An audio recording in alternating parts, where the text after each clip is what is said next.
ఎవరైతే బయట మేము పెట్టిన స్నాక్స్ ని భోజనంలో తింటున్నారో తొందరగా లోపలికి వచ్చి మీ కెమెరాలని ఇక్కడ పెట్టవలసిందిగా రిక్వెస్ట్ చేస్తున్నాం. ఈ ఈవెంట్ లో ముందు స్టార్ట్ చేసే ముందు మీడియా వాళ్ళని స్నాక్స్ భోజనాల్లో తింటున్నారు అన్నారు చూసారా, అదొకటి అనకుండా ఉంటే చాలా బాగుండేది. అలాగేనండి, that was just as a joke. ఎందుకంటే మీ అందరూ కూడా నాకు చాలా లేదండి, అంటే జోక్స్ మీరు బాగా చేస్తారు కానీ మీడియాని కొంచెం ఎగ్జామ్ చేస్తే బాగుంటది అనిపించింది. అలాగే అలాగే తప్పకుండానండి. మీరు స్నాక్స్ లాగే తిన్నారు, ఓకేనా? అదే అండి, ఇదే వద్దని మీడియాని వద్దు.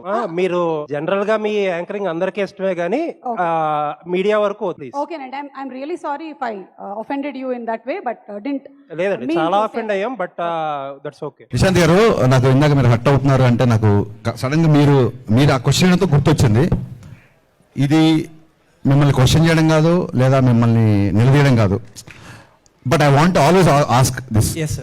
ఏమైందంటే సుమ గారు ఒకసారి స్నాక్స్ గురించి ఒక కామెంట్ చేసినప్పుడు మీరు ఆవిడ కాదు క్వశ్చన్ వినండి, చాలా మంచి సార్ వినండి, మీరు చాలా బాగా అడిగారు. నన్ను ఫినిష్ చేయని చెప్పండి. సో డెఫినెట్గా, ఎందుకంటే మీరు అడగడం తప్ప మీరు క్వశ్చన్ వాళ్ళు మీకు ఎక్స్పీరియన్స్ ఉండదు కాబట్టి మీరు మధ్యలో కట్ చేస్తున్నారు. ఒకసారి పూర్తిగా వినండి. సుమ గారు స్నాక్స్ గురించి కామెంట్ చేసినప్పుడు మీరు హట్ అయ్యారు. So I appreciate that. నేను తిన్నప్పుడు కూడా ఎవరైనా అట్లా మాట్లాడితే నేను హట్ అవుతా. మీరు హట్ అవడంలో 200% న్యాయం ఉంది. వినండి సార్, మళ్ళీ మీరు వినట్లేదు సార్. సో ఏంటంటే ఒక చిన్న ఫుడ్ విషయంలో మీరు దీన్ని ఇలా స్నాక్స్లా తినే బదులు భోజనాలు చేసినప్పుడు మీరు హట్ అయ్యారు. అది ఎమోషన్స్తో ఉంటాం సార్, మీరైనా మేమైనా అందరం ఒకటే కదా. అలాంటిది ట్విట్టర్లో కొన్ని కామెంట్స్ ఎలా ఉంటాయంటే పేరెంట్స్ని ట్యాగ్ చేస్తూ లేదా ఇంకోటి బూతులతో ఉంటుంది. సో హట్ అవడం అనేది సహజం, అది మీకు అర్థమైంది అనుకుంటా. నెక్స్ట్ థింగ్, ఆ తర్వాత మీరు ఏం చేశారంటే ఆవిడతో మీరు, ఎందుకంటే నాకు ఓన్లీ మీ వీడియోనే చూశాను, మిగతా జర్నలిస్ట్ ఎవరు రియాక్ట్ అయ్యారు లేదా వాళ్ళందరి తరఫున మీరు రియాక్ట్ అయ్యి ఉంటారు. 100% కరెక్ట్. ఆవిడతో సారీ ఏదో చెప్పించారు, ఇట్స్ ఓకే. అది ఆవిడ అలా డే టు డే ఈవెంట్స్ చేస్తుంటారు, రోజుకు 2-3 ఈవెంట్లు కూడా చేస్తుంటారు. పాపం ఆవిడ ఎక్కడో ఆడియన్స్ ఎంటర్టైన్ చేద్దాం అన్న దాంట్లో ఒక మాట దొర్లి ఉంటారు, నేను కాదనట్లేదు. ఒక ఆడపిల్లతో సారీ చెప్పించారు, యాక్సెప్టెడ్. కానీ మీ సురేష్ కొండేటి, నాకు మొహమాటం లేదు, సురేష్ కొండేటి ఒక ఆడపిల్లని క్వశ్చన్ చేసినప్పుడు మీరు అతనితో కూడా సారీ చెప్పించాలి కదా. అకౌంటబిలిటీ లేదు. నిశాంత్ గారు అకౌంటబిలిటీ లేదండి. అకౌంటబిలిటీ మీకు కానీ ఇంకోళ్ళు కానీ ఎవరికి అకౌంటబిలిటీ లేదు. ఒక ఆడపిల్లని అన్నప్పుడు ఒక ఆడపిల్ల అన్నప్పుడు సారీ చెప్పించారు, నో డౌట్.